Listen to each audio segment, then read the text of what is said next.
لیکن ہمارے یہاں مسئلہ یہ ہے کہ تخلیقی نثر لکھنے والے یا شاعری کرنے والوں کو ایک چونکہ طویل عرصے سے صنعت کے طور پر لیا جاتا رہا، تو ہم یہ سمجھتے ہیں کہ شاید زبان کے نئے یہ حق صرف انہیں حاصل ہے۔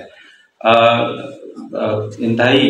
ادب کے ساتھ جلیل علی صاحب، میرے خیال میں صرف تخلیقی آرٹسٹ جو ہیں وہ نئے الفاظ نہیں گھڑتے،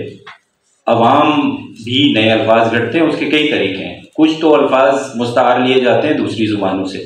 وہ انٹریکشن عوامی طور پہ ہو رہا ہوتا ہے۔ مثلا فارسی زبان، میں نے بھی فرانسیسی زبان سیکھی، تو بہت سارے الفاظ ہیں جو ہم فرینچ سے سیکھے، میں کچھ وقت چائنا میں رہا، وہاں سے سیکھے، بہت سارے الفاظ یہاں آ کے میں ڈاکٹر صاحب آپ بھی رہے ہیں چائنا میں، تو ان کا ہم استعمال یہاں پہ کرتے ہیں، وہ ایک قسم کے ہم نے بورو کر لیے، تو وہ کوئی تخلیقی شاعری یا نثر کے ذریعے ہم تک نہیں پہنچے، عوامی ایک انٹریکشن کے ذریعے دوسری زبانوں کے الفاظ آپ تک پہنچ جاتے ہیں۔ بعض اوقات ٹنگ سلپ کی وجہ سے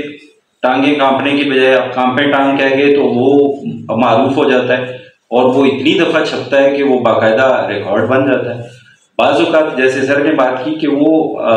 صوتیات ان کو ادا نہیں کر سکتے، ہر زبان کے مخارج مختلف ہوتے ہیں، تو انہوں نے مبارک کی بجائے مبارک یا کچھ اور لفظ کہہ دیا، تو یہ بھی تخلیقی عمل ہے۔ بلکہ لسانیات کے جو ماہرین ہیں ان کے نزدیک زبان بولنا بذات خود ایک تخلیقی عمل ہے۔ آپ کیونکہ جو جملے میں بول رہا ہوتا ہوں، میں نے اسی طرح جملے کہیں سے سنے نہیں ہوتے، میں ان کو ریپیٹ نہیں کر رہا ہوتا، الفاظ غالب یقیناً سنے ہوتے ہیں۔ تو شاعری تو ایک اس سے اوپر کے یا کسی اور درجے کی آپ کہہ لیں تخلیقی زبان ہے۔ زبان بولنے والا ہر شخص سائنسی اعتبار سے وہ تخلیقی، اور اسی وجہ سے آرٹیفیشل انٹیلیجنس میں تمام تر کوششوں کے باوجود وہ ابھی ہیومن لائک زبان بولنے کے قابل نہیں ہو پا رہے ہیں۔ جی بس میں یہ بتا